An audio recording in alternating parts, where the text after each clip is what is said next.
Boa tarde, gente. Que bom estarmos aqui, que bom que vocês demonstram interesse na temática. Essa é a segunda conferência Desenvolver organizada pela Escola Internacional. E para mim é um momento tão importante que vim para João Pessoa nesse final de semana exatamente para estar com vocês, para ouvir o que nós vamos ouvir aqui. E hoje eu tenho a honra de dividir esse púlpito, esse palco, essa cátedra, né, com a professora Cris Poli. Vou chamá-la assim, de professora, porque ela é uma educadora de longas datas e também fundadora de escola e sabe dos grandes desafios que é hoje a educação, especialmente porque os atores no processo educacional eles mudaram muito, e eu nem sou assim tão experiente, né, mas mudar a perspectiva relacional entre os atores, família, estudantes, escola, mudou muito, né? E nós temos hoje um desafio muito grande, que é educar também os pais. E eu começo com essa perspectiva de educar também os pais, porque nós somos uma geração que é marcada por muitas crises. Extremo consumismo, extremo individualismo. Nós também somos uma geração marcada por rupturas relacionais profundas. Para vocês terem uma ideia, o Brasil hoje, e isso eu sei que afeta e de alguma maneira toca o coração de muitas pessoas que estão me ouvindo, provavelmente um terço de vocês, porque estatisticamente nós temos hoje 1 a cada 3 casamentos no Brasil tem fim. Nos Estados Unidos nós já chegamos a 50%. Então, a metade dos casamentos se rompem, e a palestra hoje não é sobre casamento, mas, fatalmente, a temática que nós vamos desenvolver hoje, ela perpassa relações paternais e maternais no trato com a vida da criança, com a vida do adolescente, com a vida do estudante. E o meu desafio foi falar sobre ética cristã, como desenvolver uma ética cristã em seu filho. Mas a gente precisa de algumas definições muito necessárias. O que seria a ética? O que é que estaria por trás desse grande sistema chamado ética? Então, a gente pode, de maneira muito simples, eu até diria simplista, dizer que a ética é esse conjunto de fundamentos e valores que regem o nosso comportamento com as pessoas. Mas quando nós entramos dentro do pensar da ética cristã, há outros fatores envolvidos. Dá-se profundamente valor ao relacionamento com um ente, com um ser transcendente. Ou seja, não tem como se falar em ética do cristianismo sem se falar na relação criador-criatura. É óbvio que a ética cristã ela é tão autoevidente que praticamente todos os sistemas éticos da modernidade foram criados tendo o cristianismo como fundamento, ainda que não religioso. Então, se você vai, por exemplo, ver o pensamento ético de Locke, de Rousseau, de Kant, grandes filósofos modernos, eles têm fundamentações que vão lá no cristianismo, ainda que não mencionado. Me vem à mente, na própria definição de ética e de comportamento e de virtude, o chamado imperativo categórico. O imperativo categórico é uma categoria filosófica no pensamento de Immanuel Kant, esse filósofo de tradição alemã, que ele diz o seguinte, né? Faça ao outro aquilo que você deseja que se transforme em uma lei universal.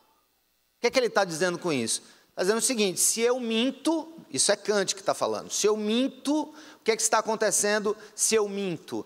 Se eu minto e desejo que a máxima do meu agir ao mentir se torne lei universal, será impossível a convivência humana. Então Kant ele pega a regra de ouro de Jesus que diz, faça ao outro aquilo que você deseja que faça com você, e ele transforma em uma categoria secular filosófica, mas é a mesma coisa. Kant, ele está ali, ele nem esconde, né? Nem dá para esconder que Kant está transformando em um imperativo racional aquilo que foi uma palavra de Jesus. Quando Jesus diz, faça ao outro aquilo que você deseja que faça com você, Jesus, antes mesmo de você reconhecê-lo ou não como Senhor, como Filho de Deus, ele está dizendo o seguinte, haja de uma maneira que seja viável a vida humana em suas relações. Porque na hora que eu começo a fazer ao outro aquilo que eu desejo que se faça comigo, aí sim eu promovo paz, eu promovo uma sociabilidade honesta, justa, eu promovo valores os mais básicos para a convivência social. Mas eu também preciso, antes de eu chegar eu vou tentar responder a seguinte pergunta: como eu desenvolvo a ética cristã em meu filho? Eu trouxe 3 pontinhos aqui, 4 pontinhos, mas antes de falar desses 4 pontinhos, eu quero fazer algumas análises prévias. E nós não podemos também falar de ética sem falarmos de natureza humana. Tá? Por que você não vai exigir um pensamento ético, por exemplo, de um cachorro, ou de um leão, ou de um macaco, ou de uma bactéria? Nós somos, dentro do pensamento cristão, os únicos seres que têm o quê? Que têm toda uma capacidade de basear-se em uma fundamentação moral, de tomar decisões racionais, de tomar decisões que não sejam meramente instintivas. Ainda que o que esteja acontecendo hoje no mundo ao nosso redor é que o nosso ser humano está sendo animalizado a partir da ideia de que eu posso fazer tudo aquilo que eu desejo. Quem é guiado por desejo e por instinto é cavalo, não é humano. O ser humano foi criado para ser guiado pela sua racionalidade. Então, antes da gente pensar em qualquer questão de objetivo religioso, até porque a gente tem defendido, e eu tenho falado sobre isso, que o cristianismo é muito mais que uma religião, é um sistema de cosmovisão integral da realidade, que analisa o ser humano, que analisa o seu meio ambiente, que analisa o outro, e que dentro dessa perspectiva vai reger as suas decisões, as suas invenções, tudo aquilo que ele vai fazer. Mas nós não podemos olvidar, antes de começar a falar sobre como desenvolver a ética cristã em nossos filhos, nós não podemos falar sobre isso sem lembrar de uma palavra bíblica bem interessante, e aí eu vou trazer algumas questões preliminares sobre ela, que é uma palavra que foi dada a Moisés ainda no período do Êxodo. Nós sabemos que o Êxodo foi um movimento migratório em massa, muito parecido com o que está acontecendo na Venezuela.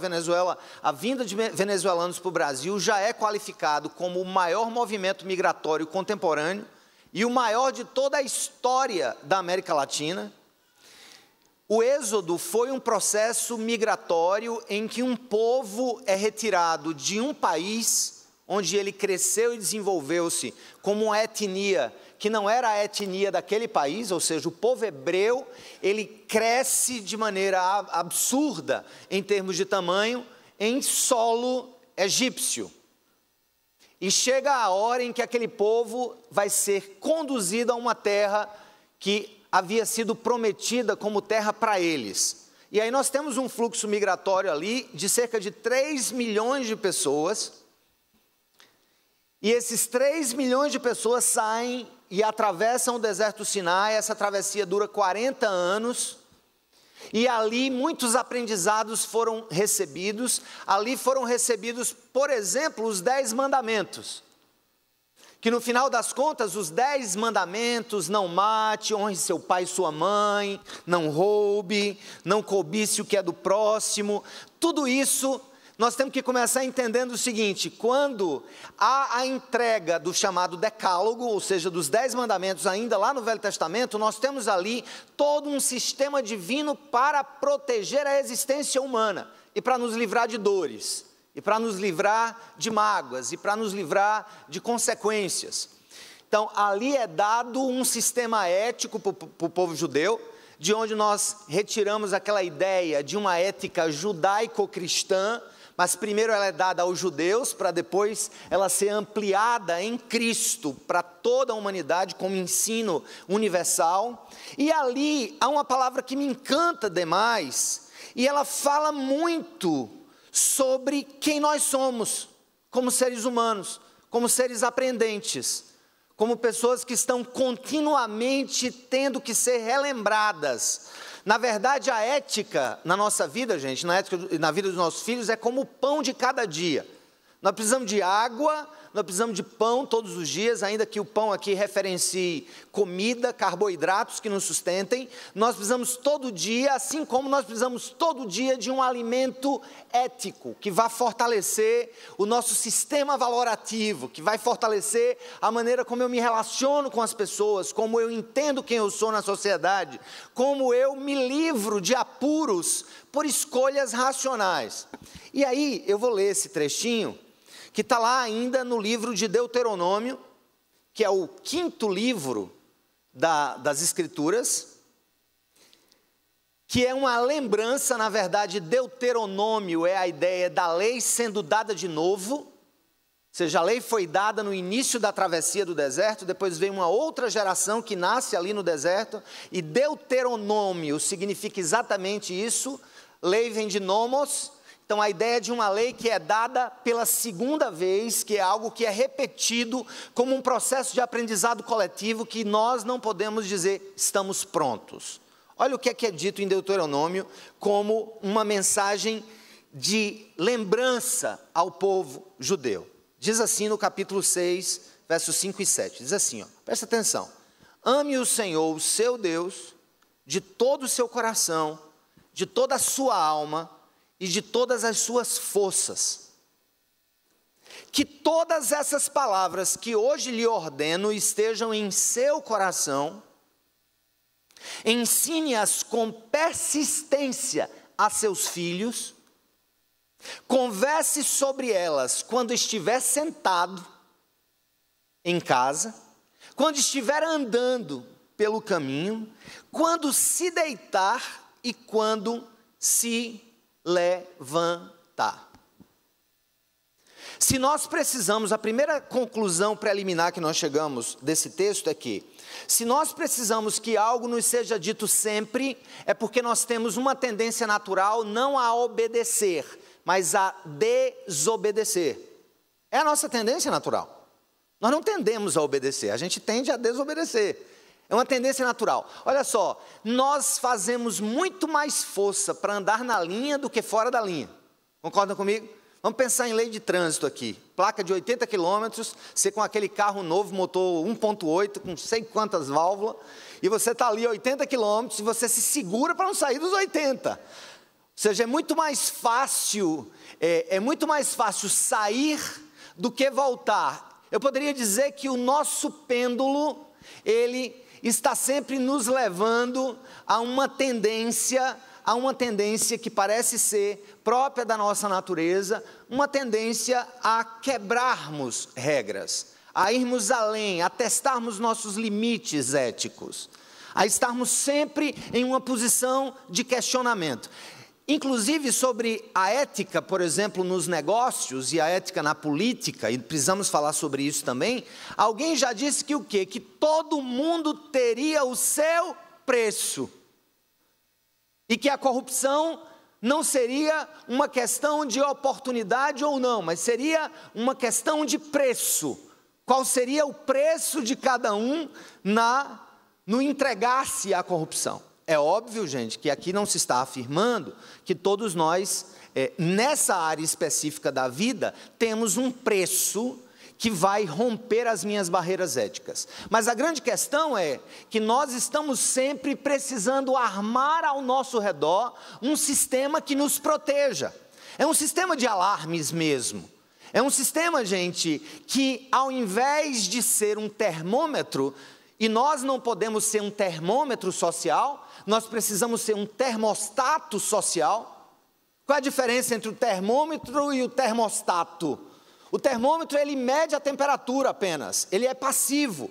O termostato vai definir qual é a temperatura, qual é o limite daquela temperatura. Quando você liga o seu ar-condicionado e coloca em 18 graus, ele tem um termostato que, quando a temperatura chegar em 18, ele vai desligar o motor para que aquilo não tenha um consumo desnecessário de energia. Mas o ponto é o seguinte: a ética não é um termômetro, a ética é um termostato, deu para entender? Ela estabelece as fronteiras da minha ação, ela estabelece as fronteiras sobre como eu trato o outro, sobre como eu trato a minha própria vida e como é, nesse caso do cristianismo, a minha relação com Deus. Mas o fato é o seguinte: qual a razão pela qual aquilo foi repetido ao povo de Israel? É porque nós precisamos, essa é a primeira conclusão. A ética e o desenvolvimento ético dos nossos filhos não é um fato, é uma história. Não é uma placa, é uma estrada. O desenvolvimento ético dos nossos filhos, ele nunca estará perfeito e acabado, assim como o nosso também não está. Então é por isso que aquilo é repetido, por isso que nós vamos falar de Deuteronômio aqui. Mas uma outra coisa que me chama a atenção, gente, é que todas essas palavras que hoje lhe ordeno estejam em seu coração. O coração para o judeu não é necessariamente esse órgão pulsante que controla aqui o fluxo sanguíneo dentro do nosso corpo. O coração para o povo judeu aqui tem um significado de o meu centro mais profundo de valor, de identidade, quem eu sou e aquilo que guia completamente a minha vida. O coração judaico não é o coração romântico. O coração judaico é um coração em que dele procedem as fontes de vida ou de morte. Ou seja, é a minha consciência absolutamente crítica a respeito das minhas escolhas e daquilo que eu ponho os meus olhos e daquilo que eu ponho as minhas decisões. Então, a primeira coisa é que precisamos ter isso sempre repetidos e que a ética precisa ser muito mais do que um conjunto de valores que são impostos sobre mim. Antes, elas nascem dentro de mim. E aí eu preciso falar para vocês de um conceito que a gente usa muito no direito, quando a gente está estudando ali introdução ao direito. Quem fez direito deve lembrar um pouco do que eu estou falando, mas o direito vai falar de duas categorias volitivas. Ele vai falar das categorias heterônomas, ou seja, aquela lei que vem de fora para mim, aí é a lei jurídica, aí é o direito, é aquela que impõe matar alguém, pena de tanto, ou aquela que diz que eu tenho que respeitar os limites da propriedade do outro, porque o direito ele tem uma característica: eu não preciso gostar de pagar imposto, por exemplo, mas a lei ela é heterônoma, é uma conduta que é exigida de mim o pagamento de tributos. Aqui não entra em cena o que eu acho, o que eu penso, se eu gosto, se eu não gosto, se é justo, se não é justo, é a lei. Tem até um brocado em latim que diz assim: dura lex, sed lex. A lei é dura, mas é lei. Isso é heteronomia, isso vem de fora para dentro. A ética, a moralidade, ela é autônoma. Ela surge dentro de mim. É algo que me coage, não de fora para dentro, mas é algo que me coage por dentro. É aquilo que me faz tomar decisões e assumir posturas, e eu sou coagido por dentro, pelas minhas entranhas. E não é à toa que, como nós vimos aqui, na leitura do texto de Deuteronômio, que ele diz o seguinte: olha, ame o Senhor de todo o coração, de toda a sua alma, de todas as suas forças. É como se ele dissesse assim, que o seu ser por inteiro seja uma fonte de decisões que expressem amor. E aqui especialmente e em primeiro lugar a Deus, de onde decorre os nossos outros amores, ou as maneiras como nós fazemos com que esse amor que temos por Deus transborde para os meus relacionamentos. E aqui, gente, eu acho muito interessante como hoje os pais pensam que podem terceirizar a educação moral e ética dos seus filhos para a escola.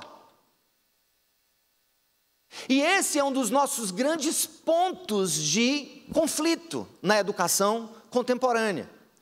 Se uma escola, além de conteúdos, além de Enem, além de tudo isso, ela fosse envolver com questões hoje de comportamentos éticos, se isso não for algo que tenha reforço em casa, ou que não tenha a família como parceira, será uma tarefa não só hercúlea, mas será uma tarefa que não vai alcançar os seus objetivos.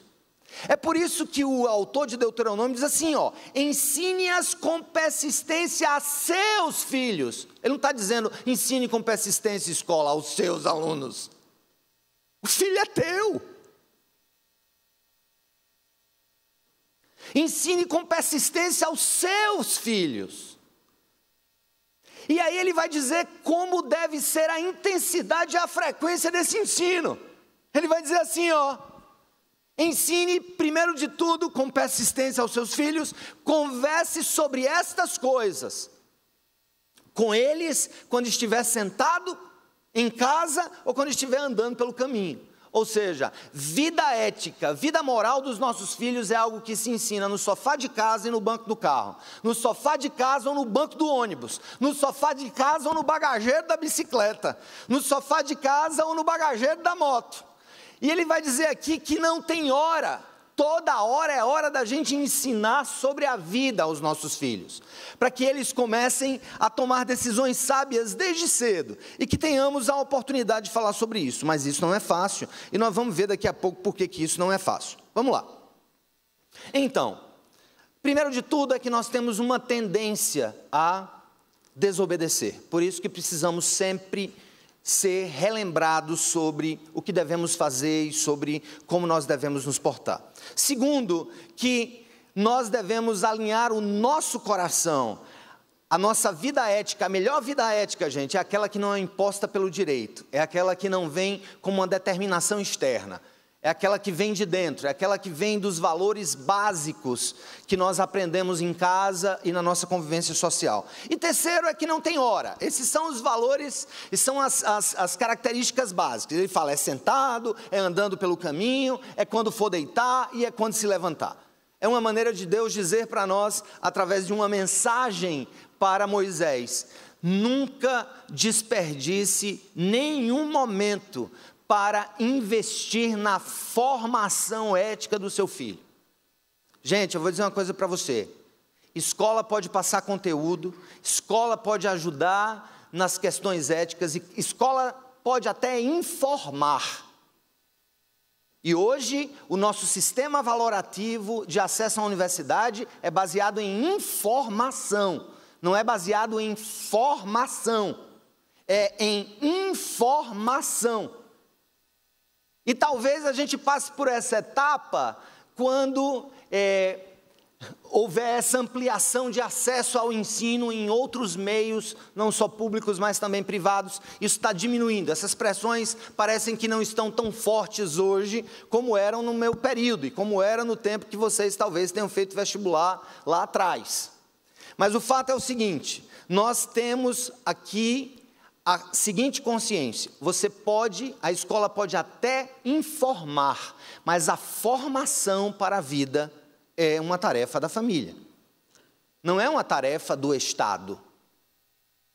Não é uma tarefa do partido político, não é uma tarefa da escola.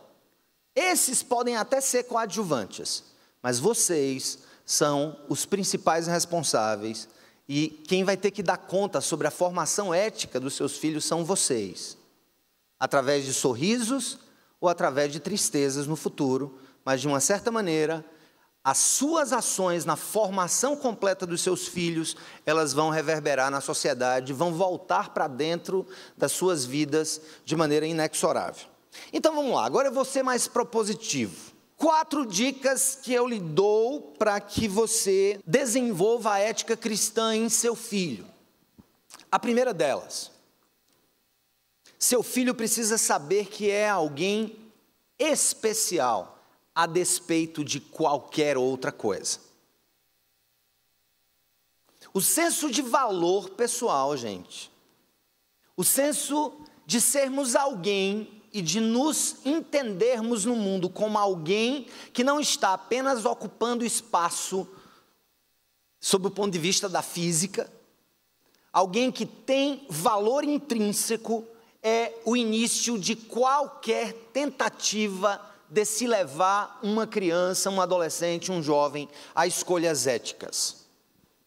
E aí nós começamos a fazer algumas confusões, antes de dizer o que você deve reforçar para que seu filho saiba e perceba que é alguém especial. Eu vou dizer algo que são equívocos contemporâneos, que tem atrapalhado e tem ido além do que é necessário e devido para assegurar o seu filho disso. O fato de você lutar para assegurar ao seu filho que ele é alguém especial, que é alguém que tem valor, não passa pela falsa ideia de que o relacionamento pai-filho é mais importante do que o relacionamento marido e mulher. Isso é um equívoco.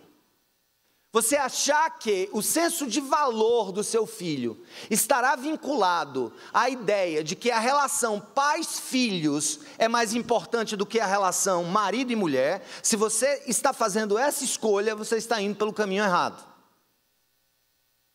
Porque o primeiro lugar em que o seu filho vai assistir de camarote como pessoas humanas se comportam em sociedade, é como eles veem a relação entre o marido e a mulher, o seu pai e sua mãe, os seus genitores. É o primeiro, é o maior. Eu não estou dizendo que é o melhor, eu estou dizendo que ele é o primeiro, é o maior e quiçá seja o melhor. Quando eu digo que ele é o primeiro e o maior, eu não digo que ele é o melhor, estou repetindo de novo, deveria ser. Mas esse equívoco tem feito muitos pais contemporâneos, idolatrarem a pessoa do filho e a relação paternal na filiação, pais-filhos, do que a relação que vai servir como exemplo primeiro e maior para todo o seu comportamento, para suas escolhas e outras coisas. Segundo equívoco que as pessoas cometem na tentativa de dizer que o filho é alguém especial. É a ideia falsa, é uma ideia aprisionadora de que a criança tem de ser o centro das atenções. Quando a criança é o centro das atenções e não um partícipe da primeira expressão de vida comunitária que se tem conhecimento de relações humanas, que é um casamento, que é uma família, nós também, na tentativa de elevar a sua ideia de virtude pessoal e de valor, nós cometemos uma aberração relacional. É quando a criança passa a ser centro ao redor do qual gravitam todas as outras pessoas. Não, ela precisa de cuidados especiais em determinadas fases da vida, ela precisa sim de atenção primária, ela precisa de ser vista de maneira prioritária nas suas necessidades, inclusive devido à sua hipossuficiência, à sua capacidade de autogerir-se, especialmente na primeira infância, mas isso não significa dizer que ela passa a ser o centro de gravidade de toda a relação familiar. Isso mais se aproxima a um conto de fadas, ou uma idolatria, em que nós transferimos a importância do filho dentro da relação familiar e o colocamos como rei ou rainha desse processo. Então vamos lá, eu falei do que são equívocos, mas eu vou falar de reforços agora. Como você reforça a ideia de que seu filho é alguém especial? Primeiro, você tem que ter um senso de dignidade pessoal antes de transmitir a ideia de que ele tem dignidade pessoal. A maneira como você olha para si, a maneira como você gerencia a sua vida, a maneira como você cuida da sua saúde, a maneira como você se autogere. Olha só, gente, um filho que vê um pai chegando embriagado em casa, e aqui não é moralismo cristão, e aquele pai caindo, vomitando e batendo na mãe, aquela é a ideia inicial de que o ser humano não teria um senso de valor inato que represente beleza. beleza, que represente sentido de vida. A maneira como você se dignifica nas suas relações com o seu filho, a maneira como você se mostra digno, a maneira como você cuida de si, a maneira como você não se deixa levar por impulsos, isso vai mostrar você sendo alguém que se vê como alguém digno e não uma coisa na mão de outra coisa. Aí sim, ele vai ter a primeira referência de alguém que se vê digno. Segundo, deixe que seu filho, e não só deixe, mas incentive que seu filho ajude em casa, em alguma coisa. E isso é muito mais do que dizer que você quer que seu filho aprenda a trabalhar. Não é essa a motivação primeira. A primeira motivação para que você engaje os seus filhos, quando vão crescendo, para arrumar seus brinquedos, para arrumar a casa. Sente aqui, meu filho, guarde aqui o negocinho dentro da caixa.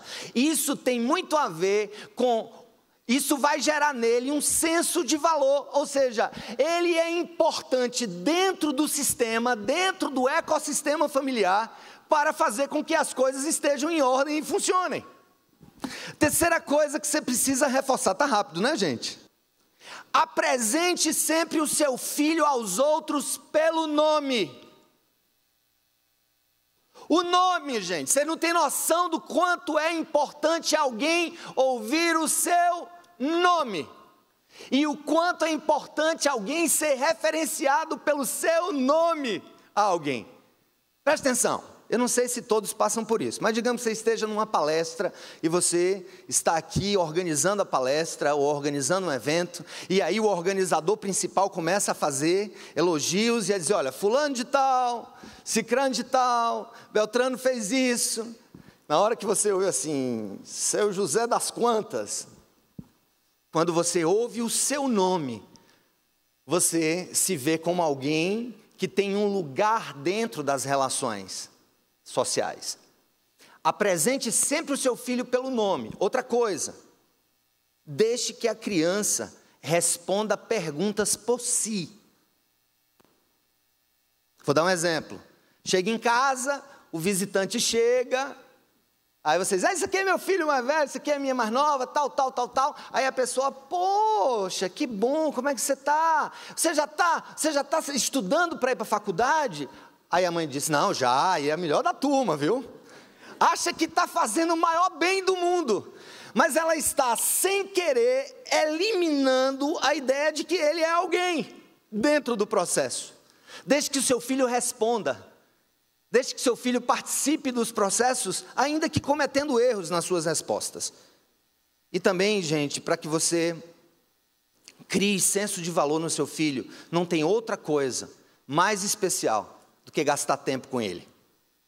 Quando o Deuteronômio vai dizer que você tem que ensinar a eles, quando? Sentado, em pé, andando, no caminho, na hora de dormir, na hora de acordar, qual é a outra coisa que a sabedoria milenar está nos ensinando? Ou seja, reforce a possibilidade do gastar tempo com essa pessoa. E aí tem-se a história de um meninozinho, de 7 anos de idade, que via todo final de semana, o único dia que o pai tinha em casa, o pai escolhia para lamber o carro. Lamber, literalmente. Feito uma vaca lamba o bezerro. Feito o gato se lambe. E ele chegava e ajeitava, e todo sábado lavava o carro, e passava cera, sabe? E deixava o carro lindo, brilhoso. E uma vez o menino perguntou para o pai, pai, por que você está fazendo isso? Por que todo final de semana o senhor gasta esse tempo todo com o carro? Ele disse, não, meu filho, é o seguinte, se papai conservar bem o carro, na hora que papai for vender o carro vai ser vendido com mais valor. Aí ele disse, então significa que eu não tenho valor, né, pai? Você não passa o tempo comigo? O tempo que o senhor passa é mais com o carro do que comigo? 5 coisinhas. Seu senso de dignidade vem primeiro. Convide, incentive seu filho a participar de tarefas em casa. Apresente seu filho pelo nome aos outros. Desde que a criança fale por si e gaste tempo.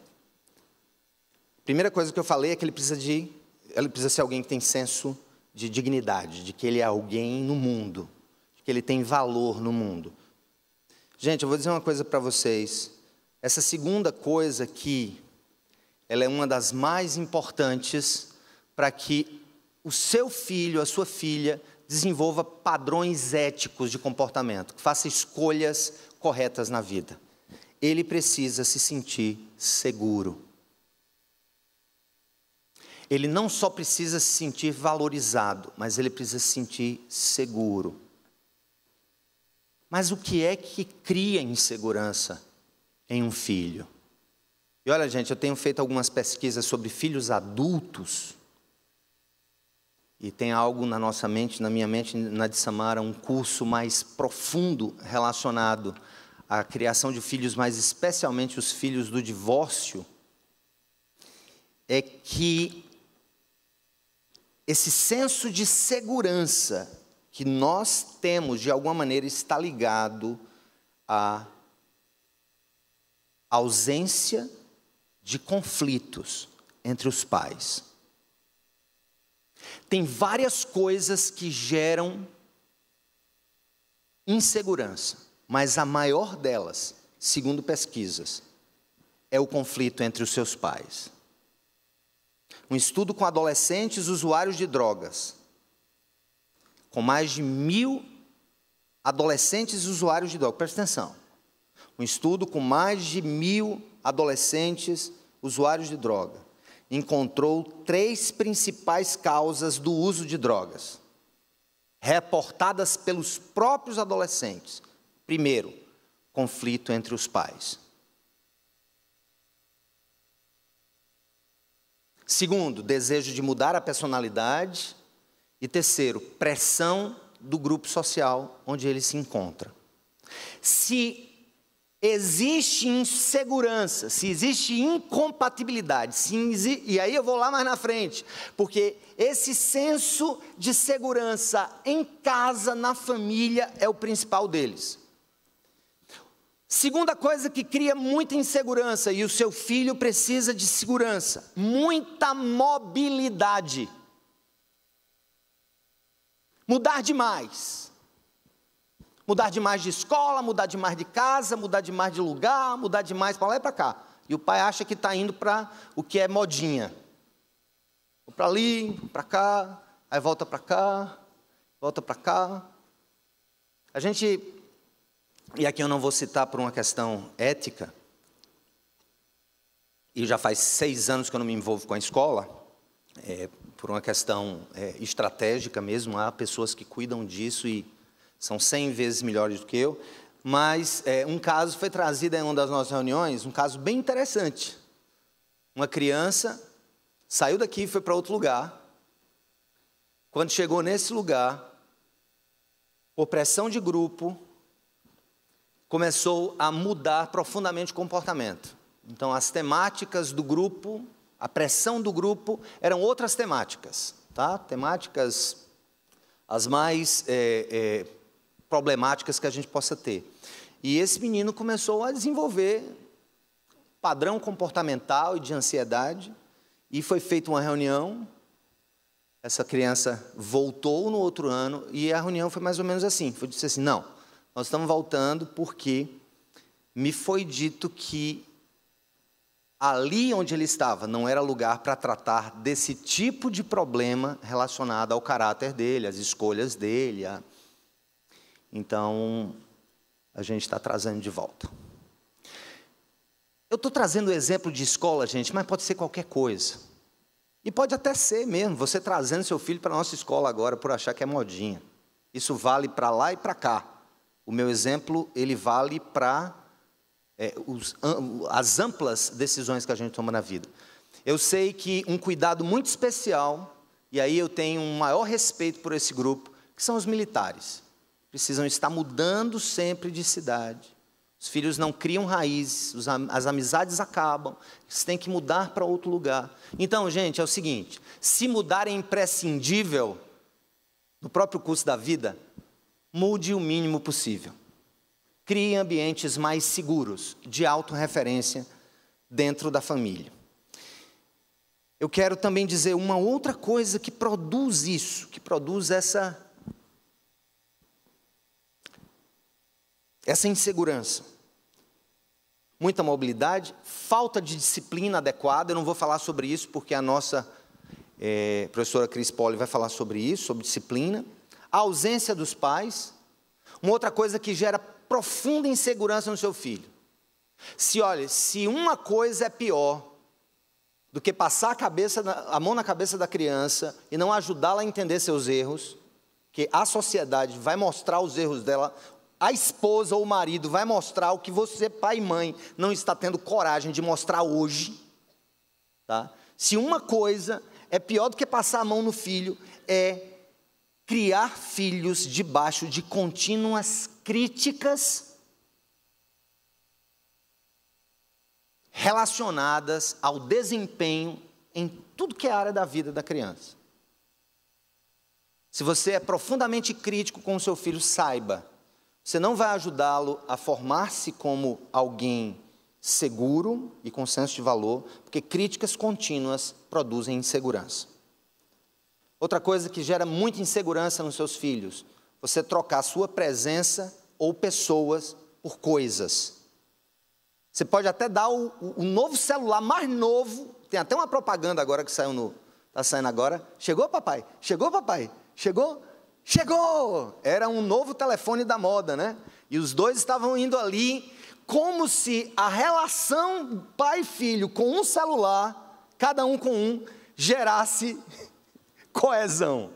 Muito pelo contrário, gente, a nossa sociedade está adoecida, eu estou doente com essa porcaria. Isso aqui me consome 24 horas por dia. E eu fico pensando, como é que a gente vivia sem isso antes do ano de 1995, quando eu comprei o meu primeiro celular, aquele tijolo que servia de arma e de telefone ao mesmo tempo. Como é que eu vivia? Eu disse, Samara, como é que a gente namorava no início dos anos 90? Não tinha essa bexiga nesse celular. Não ache que você vai substituir olho no olho por um celular da moda. Outra coisa, pais inseguros. Essa geração é a mais insegura. Vocês, pais, são os mais inseguros. Eu não sei o que é que vai acontecer quando os nossos filhos, os seus, tiverem filhos. A nossa insegurança. E eu vou agora sim pelo caminho do fim. Primeira coisa para que você, só repetindo, para que você gere consciência ética no seu filho, primeiro disso, ele precisa saber que ele é um ser especial, que ele tem valor. Segundo, ele precisa se sentir seguro, e o que quebra a segurança é conflito paternal, muita mobilidade, falta de disciplina, ausência de pai, críticas contínuas, pais inseguros. E aí vem a ideia de ensinar e gerar ações, e gerar escolhas a partir do exemplo. Quem estudou psicologia do desenvolvimento deve ter ouvido falar em Albert Bandura. Albert Bandura é o que fala, diferente dos outros da área da ciência do comportamento, baseado em reforço, ou baseado nos castigos, enfim. Albert Bandura, ele chegou a uma conclusão que a Bíblia já tem antes da gente imaginar. Albert Bandura, ele cria a ideia da aprendizagem por modelagem. A ideia de que eu modelo o comportamento dos meus filhos como ninguém. Eu modelo, o que eu faço modela o que ele vai fazendo. Aprendizagem a partir de modelos nos relacionamentos, ela é profunda. E eu vejo na ética cristã, gente, algo muito importante que vai para além de moralismos. E nisso eu me sinto muito à vontade de falar sobre essa temática. Jesus não pediu que as pessoas fizessem nada que ele antes não tivesse feito.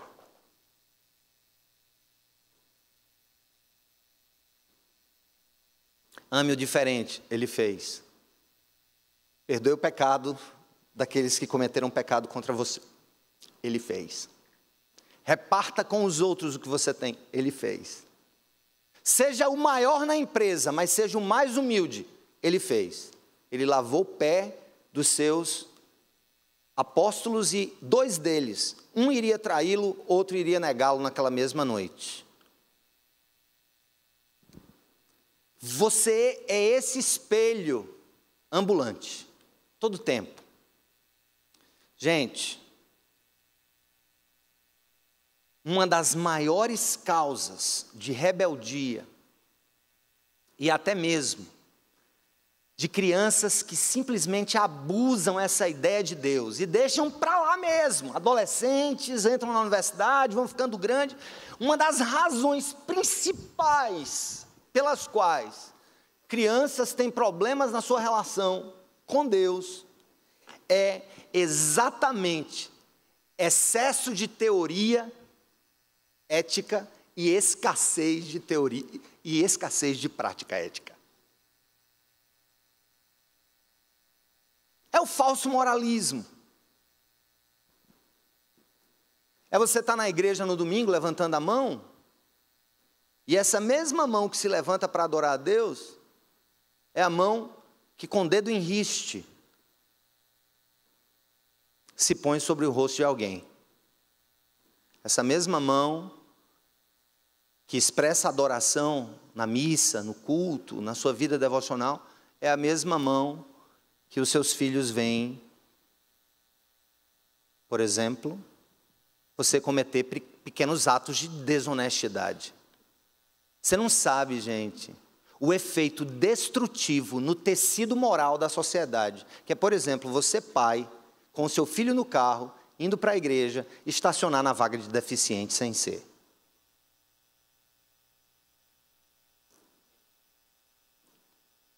Você não tem noção do quanto a sua vida e os seus exemplos arrastam multidões, enquanto a sua fala pode até convencer, mas se ela não tiver conexão com o que você faz, de nada vai valer. Outra coisa, não caia na ilusão de que alguém mais importante do que você vai servir de modelo para os seus filhos. Vocês são o primeiro espelho, o primeiro molde, o primeiro modelo de condutas. Não sei se vocês perceberam, mas eu tentei ser o máximo laico na minha fala, até aqui. O máximo laico, mais ciência, mais exemplos, pouca religião.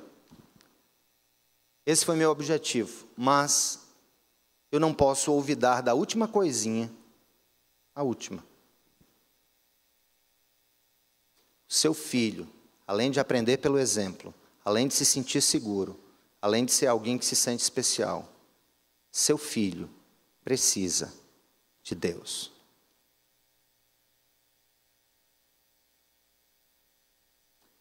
Nós não assinamos, você não é obrigado a assinar quando matricula o seu filho, que você crê em Deus. Não é uma obrigação, você não tem essa obrigação. Até porque a educação é uma outra esfera da vida e todos aqui são bem-vindos. Todos. Mas aqui sai o professor, entra o pastor, se é que pode haver essa troca de posicionamentos. Sabe qual é o grande problema hoje? Por que tem tanto cristão hoje no Brasil, como não se fala há muito tempo? Nunca houve tantos cristãos praticantes quanto hoje. Mas por que a nossa nação ainda é tão injusta, tão corrupta, tão frágil nas suas relações? Por quê? Esse é o problema. Porque quando eu reduzo a ética cristã a um conjunto de valores que eu preciso praticar, e não entendo que a ética cristã tem como primeiro ponto uma relação de devoção a Deus, o cristianismo passa a ser mais um código de conduta, como tantos outros. E eu tenho dito e repetido aos pais: nós precisamos de instrumentos que nos guiem nas nossas escolhas, mas não reduza o cristianismo a um conjunto valorativo. O cristianismo são as pessoas que, doentes na alma, doentes no coração, frágeis nas emoções, incompletas nos sentimentos, rendem-se e reconhecem que o Deus das Escrituras não é apenas um codificador de condutas. Ele é alguém que nos livra de nós mesmos. O que é ser livrado de nós mesmos? Aí entra o papel da cruz. A cruz é o lugar em que eu reconheço, ao olhar para ela, que eu não tenho como me gerenciar sozinho, que eu não tenho como agradar a Deus por mim mesmo. Eu preciso de alguém que tome sobre a sua própria vida aquilo que eu não consigo realizar. Cristo, gente, tomou no seu corpo os nossos falsos ideais de autoafirmação, de autoconstrução, de autogestão. Ser cristão é ser fraco. Ser cristão é reconhecer-se pequeno diante de tamanha responsabilidade. Eu vou dizer uma coisa: livros são bons, psicólogos são maravilhosos, professores são maravilhosos, mas a força mais poderosa que vocês como pais têm para criar os filhos para o século 21 são joelhos devotos sobre o piso do quarto, à beira da cama, clamando a Deus que os ajude a criar os seus filhos. Que Ele abençoe vocês e guarde o coração dos seus filhos também. Obrigado.